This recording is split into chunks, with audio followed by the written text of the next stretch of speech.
The report reached Moscow Center in the autumn of 1957, translated from photographs smuggled out of Shoeburyness in Essex. Colonel General Sergei Vorontsov, commander of Soviet artillery, read it twice. The weapon described was designated Green Mace by the British, a 5-inch anti-aircraft gun mounted on a rotating platform, firing 100 rounds per minute, capable of engaging jet aircraft at 60,000 feet. Its shells were fitted with proximity fuses developed at the Royal Armament Research and Development Establishment at Fort Halstead in Kent. The GRU assessment, later declassified in fragments, described the system as a qualitative departure from conventional air defense. What alarmed the analysts was not the barrel or the mounting. It was the fire control radar, a Marconi Type 82 predictor coupled to an early transistorized computer, tracking targets at Mach 1.5 and generating firing solutions in under 2 seconds. The British had not intended to frighten anyone. Green Mace was already dying when the Soviets began photographing it. The Ministry of Supply had ordered development in 1947, when Attlee's cabinet was still absorbing the implications of the Berlin airlift, and Whitehall assumed the next war would come from the sky in the form of Tupolev Tu-4 bombers copied from downed American B-29s. The gun was designed by Colonel Stuart Coates at Fort Halstead, a career artilleryman who had commanded 25-pounder batteries in Normandy. His brief was specific: build a weapon that could kill any bomber the Soviets could fly by 1955. By the time the prototype fired its first live rounds at Shoeburyness in 1954, the assumption had already collapsed. Duncan Sandys, arriving at the Ministry of Defense, believed guided missiles would replace almost everything, including manned interceptors. Green Mace became an orphan, kept alive only because the Royal Artillery liked it and the trial's data was too interesting to bury. Sir Frederick Brundrett, Chief Scientific Advisor at the MOD, wrote in a minute preserved at Kew that the weapon has demonstrated capabilities we did not know we possessed. The gun could put a shell within 30 feet of a Meteor drone flying at 620 miles per hour. Nothing else in the Western inventory came close. The Soviet intelligence effort against British artillery research had been running since 1946, directed initially from the trade delegation at Highgate. The GRU resident in London, working under diplomatic cover as an assistant military attaché, ran 3 separate networks against MOD research establishments. Fort Halstead, Woolwich and Shoeburyness were priority targets. Green Mace was not classified above secret, which was itself a peculiar British decision, but access to the firing trials required a pass and a security clearance. Someone with both was providing photographs and technical drawings to a case officer who met contacts in pubs along the district line.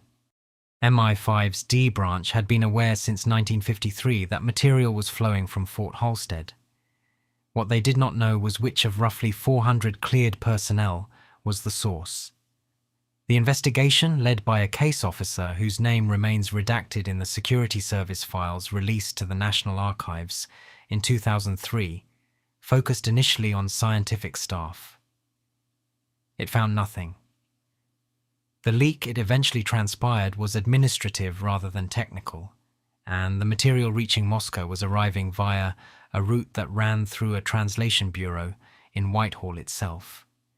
By the summer of 1957, the Kremlin had a clearer picture of Green Mace than most of the British cabinet did.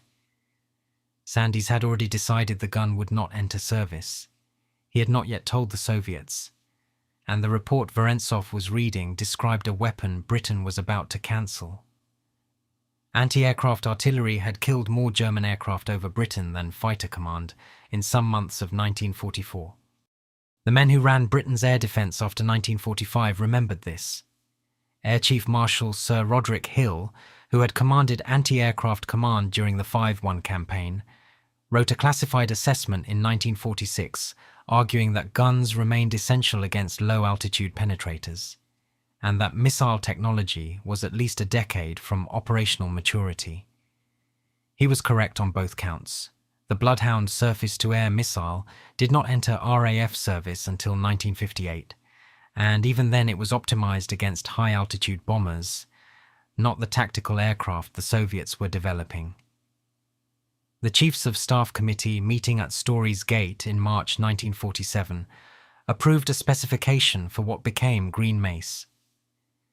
The requirement was written by the General Staff and endorsed by Field Marshal Montgomery, then Chief of the Imperial General Staff, who wanted an anti-aircraft weapon capable of defending British Army of the Rhine formations against Soviet ground attack aircraft. Montgomery's minutes, preserved in the CAB 121 series at Kew, are characteristically blunt.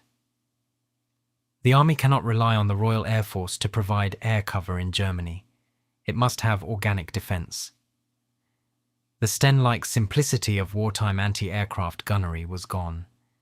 The new weapon would have to engage jets flying at 700 miles per hour or faster at ranges out to 20,000 yards, with a probability of kill high enough to justify the tonnage of ammunition it would consume.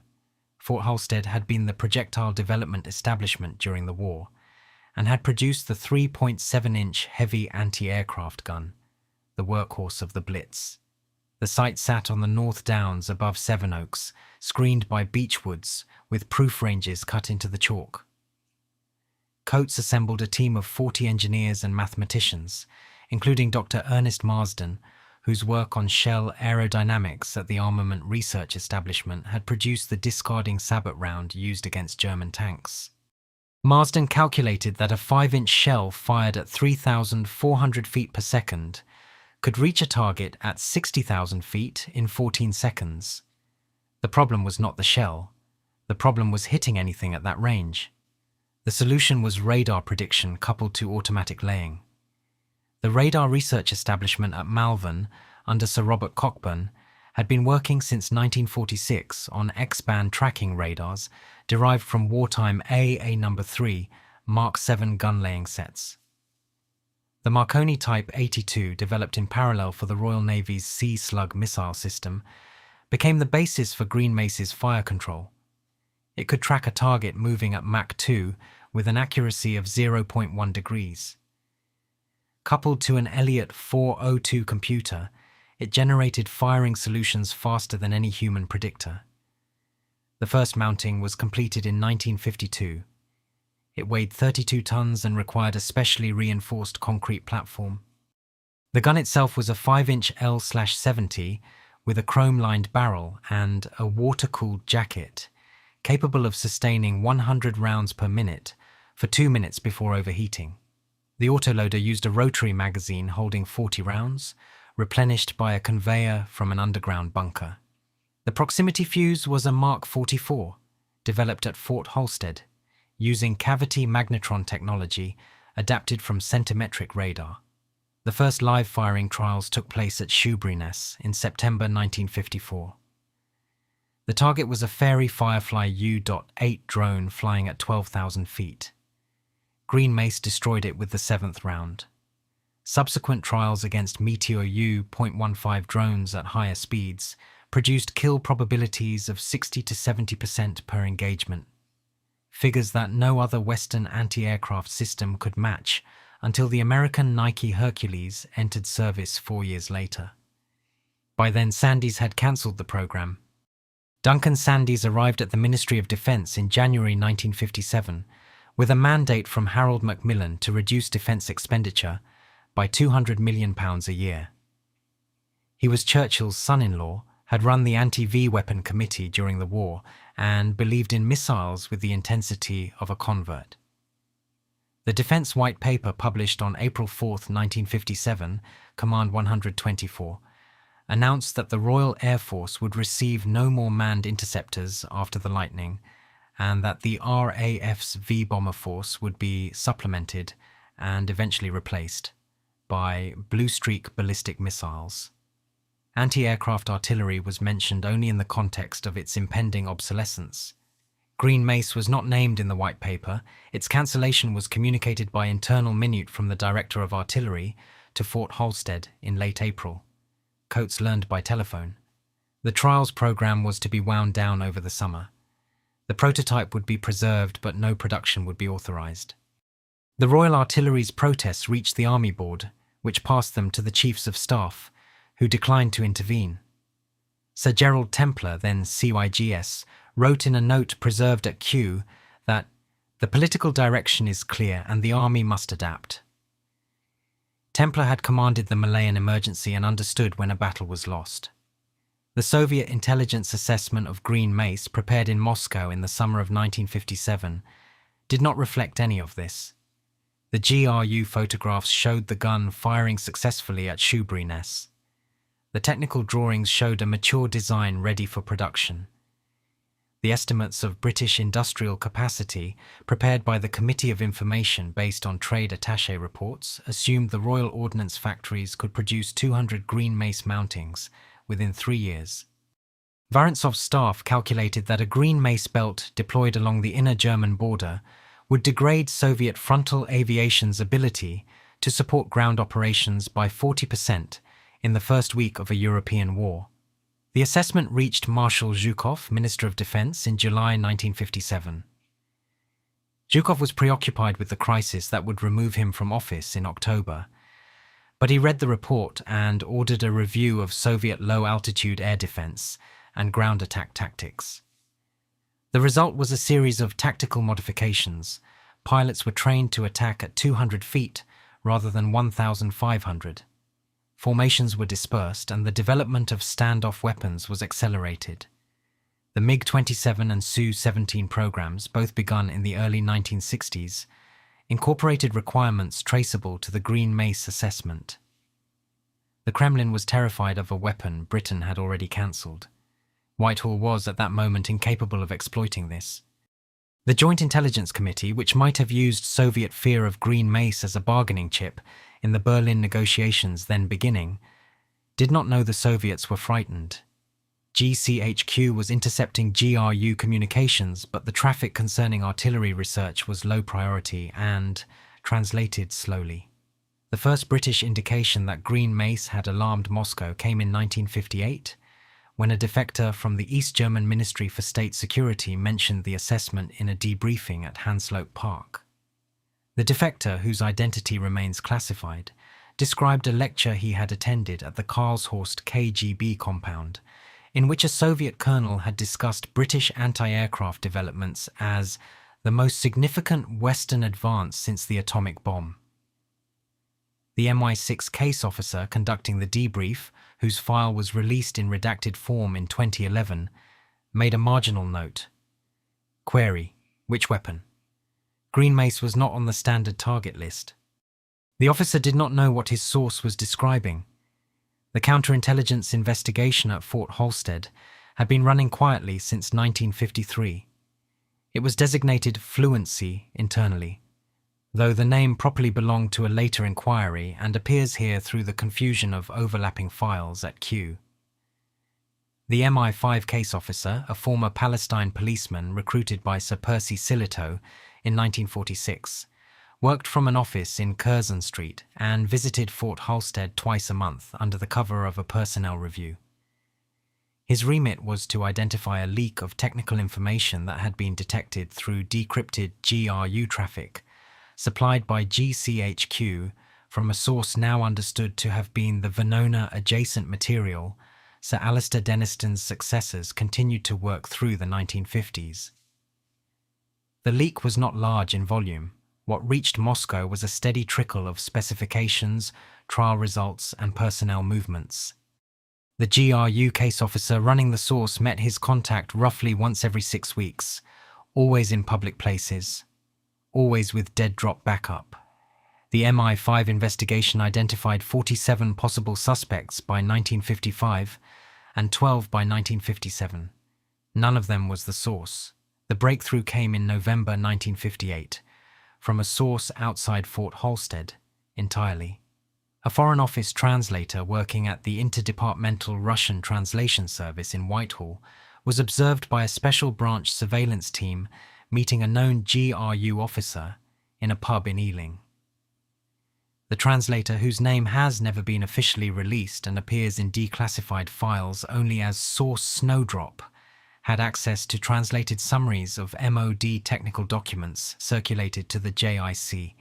The Fort Halstead material was reaching him through the routine circulation of foreign language versions of British research papers prepared for exchange with Allied services.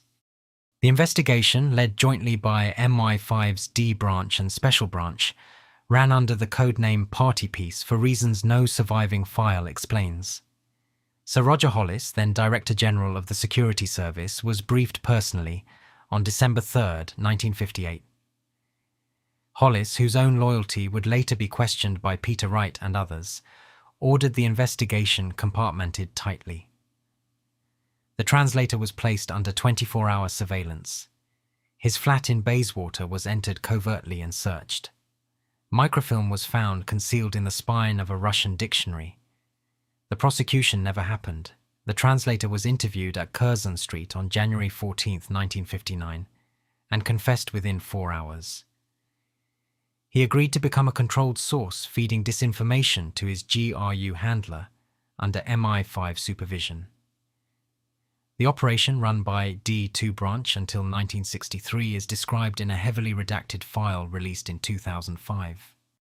What the translator sent to Moscow between 1959 and 1963 has never been publicly detailed, but the file notes that the traffic included material designed to reinforce existing Soviet assessments of British anti-aircraft capabilities, which meant that even after Green Mace was cancelled, Moscow continued to believe it was being produced. The disinformation operation created a curious strategic asset. The Soviets, believing Britain was fielding a weapon that did not exist, invested resources in countering it. Squadrons were retrained, aircraft were modified, doctrine was rewritten. The Royal Artillery, which had lost its gun, gained something more valuable: a phantom weapon in the Soviet order of battle that shaped Warsaw Pact, planning for a decade. Whether this was a deliberate strategy or an accidental consequence of counterintelligence work has never been resolved. The files at Kew are ambiguous, and the officers who ran the operation are dead. The prototype Green Mace remained at Shoeburyness after cancellation. It was fired occasionally for research purposes through 1958 and 1959, providing data for the successor programs that never quite materialized. The 5-inch L/70 barrel was studied by naval gunnery officers, considering replacements for the aging 4.5-inch guns, then equipping Royal Navy destroyers. Nothing came of this either. The Marconi Type 82 radar was more successful. Modified versions equipped the County-class destroyers, and the Type 82 destroyer HMS Bristol launched in 1969. Coates retired in 1960. Marsden moved to the Atomic Weapons Research Establishment at Aldermaston. The Fort Halstead team dispersed to Woolwich, Malvern, and the Royal Radar Establishment. The buildings where Green Mace had been designed were reallocated to explosive research, which continued at the site until its closure in 2019. The GRU assessment of Green Mace continued to circulate in Warsaw Pact planning documents into the mid-1960s. A copy was captured by the Czech Intelligence Service in 1968, during the reorganization that followed the Warsaw Pact invasion, and reached the Central Intelligence Agency via a Czech defector in 1970. The CIA passed it to MI6. The document was studied at Century House, where an officer whose name remains redacted noted that the Soviets had significantly overestimated British production capacity and were operating on assumptions a decade out of date. The officer recommended that the assessment be neither confirmed nor denied through any future intelligence channel. The strategic value of Soviet ignorance was, by then, a well-understood commodity in Whitehall. The Joint Intelligence Committee had developed a doctrine, articulated in a paper of March 1966, that known Soviet misperceptions of British capabilities should be preserved where they contribute to deterrence. Green Mace had become, in the language of the paper, a legacy asset. The gun that never entered service continued to influence Soviet planning 15 years after its cancellation. Sir Solly Zuckerman, chief scientific advisor to Harold Wilson's government, wrote in an unpublished memorandum in 1967 that the Green Mace episode illustrated a wider truth about Cold War intelligence. The most valuable weapons are sometimes those we do not build, provided our adversaries believe we have. Zuckerman was not being flippant. The British defence budget, squeezed continuously through the 1960s, could not sustain a full spectrum of conventional systems. Bluff, deception and controlled leakage became instruments of policy. The Royal Artillery, meanwhile, made do. Air defence in Germany passed to the Thunderbird missile, deployed with 36 Heavy Air Defence Regiment from 1959, and later to the Rapier system entering service in 1971. Rapier was optimised against exactly the low-altitude, high-speed threat that Green Mace had been designed to defeat. It was smaller, cheaper and mobile. The doctrine that Zhukov had ordered in 1957, driving Soviet aircraft to 200 feet, played into Rapier's engagement envelope. The Soviet response to a British gun that was never fielded had shaped the operational environment for a British missile that was. The prototype was scrapped in 1965. A single component, the breech mechanism, was preserved by the Royal Artillery Historical Trust and is held at Larkhill in Wiltshire. The proof rounds fired at Shoeburyness were recovered from the mudflats over subsequent decades by amateur beachcombers, some of whom donated fragments to the Imperial War Museum. There is no public monument. There was no service ribbon. The gun's contribution to British security was measured in Soviet decisions made in ignorance. The Soviet documents describing Green Mace remained classified within the Warsaw Pact archives until the collapse of East German intelligence in 1990. The Stasi's Hauptverwaltung Aufklärung had inherited copies during the technical exchanges of the 1960s. When BSTU officials began cataloguing the material at Normannenstrasse in Berlin, they found the Green Mace file cross-referenced with dozens of Soviet weapons programs. The gun had become a founding document in East German air defense thinking, cited in doctrinal manuals as late as 1987. British researchers gained access to some of this material through the 1990s. Christopher Andrew, the Cambridge historian working with the defector Oleg Gordievsky, and later with Vasili Mitrokhin, referenced the Green Mace assessment in his work on KGB and GRU operations against British targets, though the weapon itself was not central to his published accounts.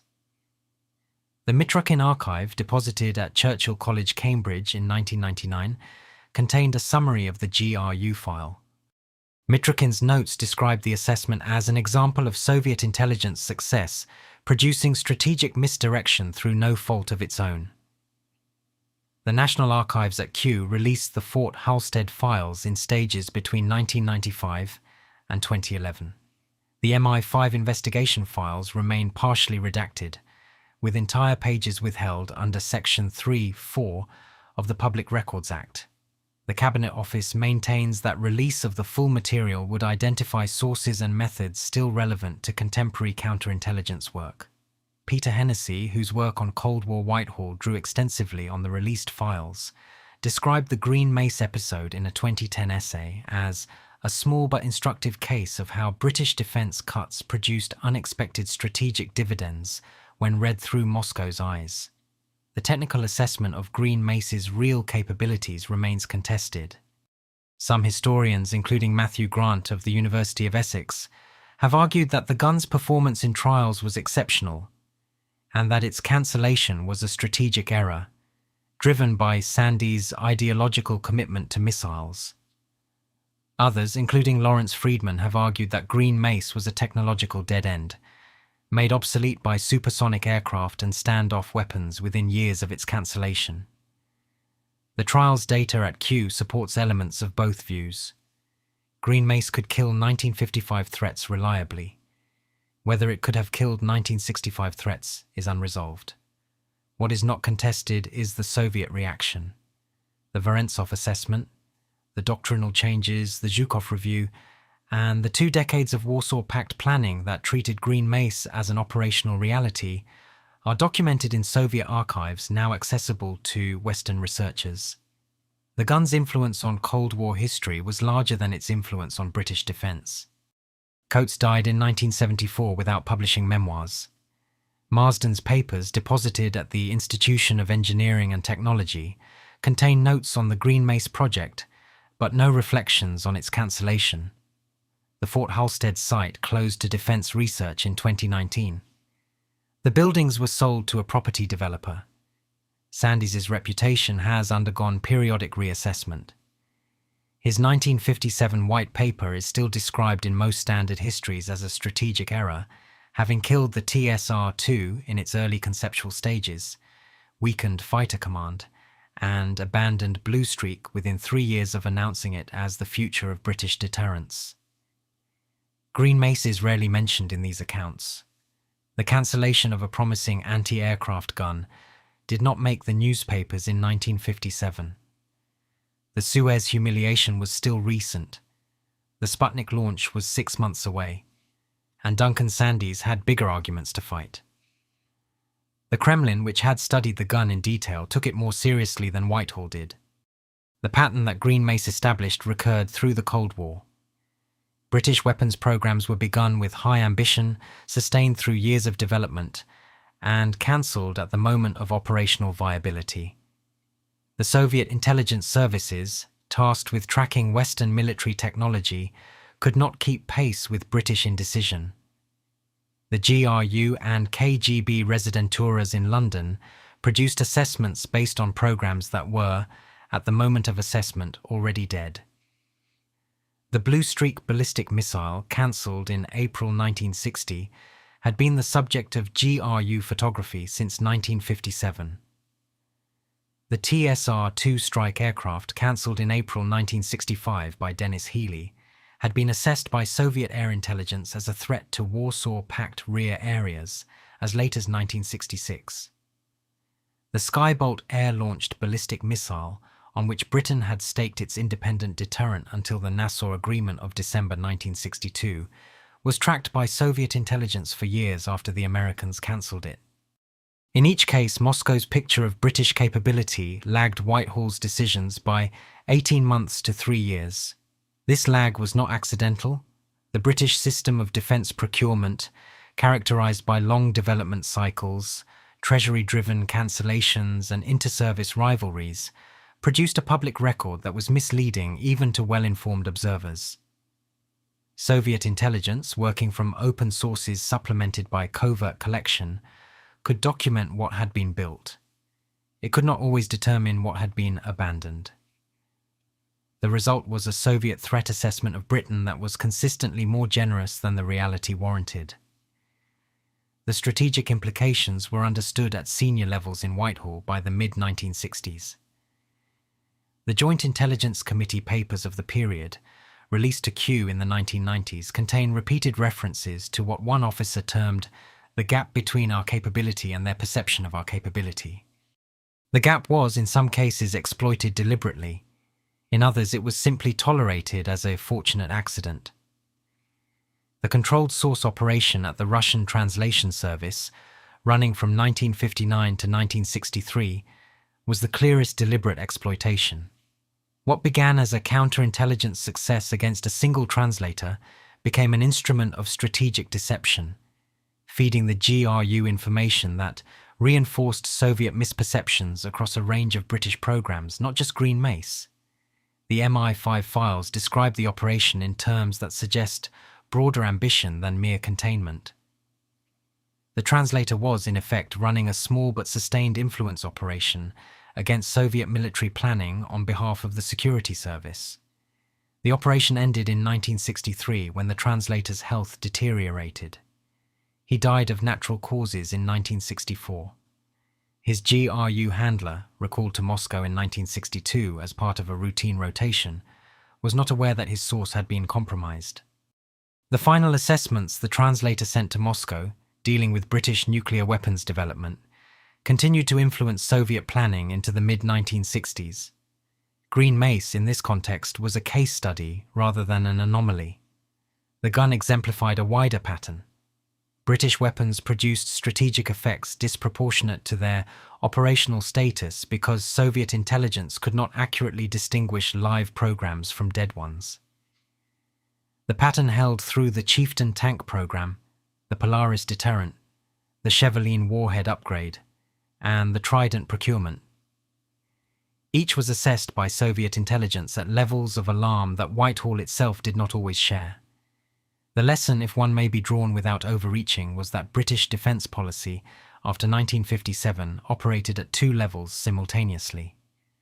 There was the visible level of white papers, cancellations, and public procurement.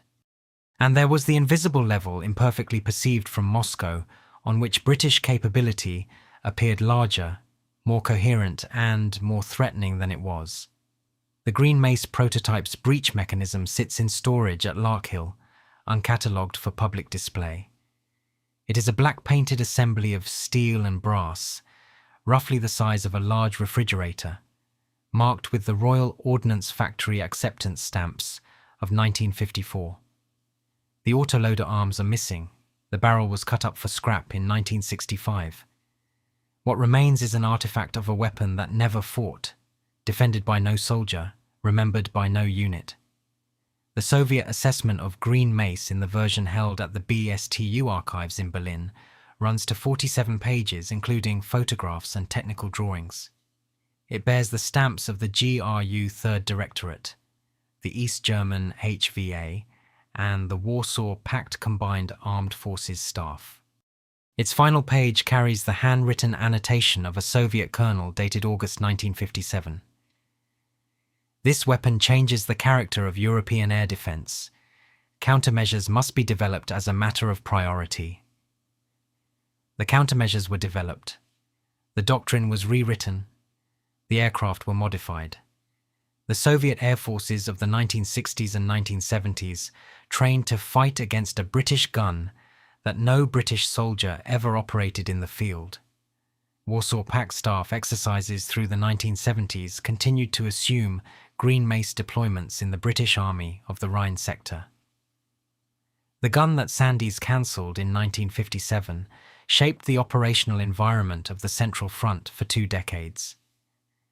Whether this constituted a British strategic success is a question historians answer differently. Freedman, in his work on nuclear strategy and deterrence, treats such deceptions as marginal to the central logic of the Cold War, which was dominated by strategic weapons and the nuclear balance. Hennessy, more interested in the texture of Whitehall decision-making, treats them as instructive examples of how the British state improvised strategic effect from limited resources. Andrew, focused on intelligence history, treats the Green Mace episode as one of many examples where counterintelligence success produced strategic dividends beyond its original purpose. The three views are not incompatible. Green Mace was a small weapon, cancelled early, that produced disproportionate effects in Soviet planning, because British intelligence turned a leak into an asset, and because Soviet intelligence could not track British defence cuts as quickly as it tracked British defence programmes.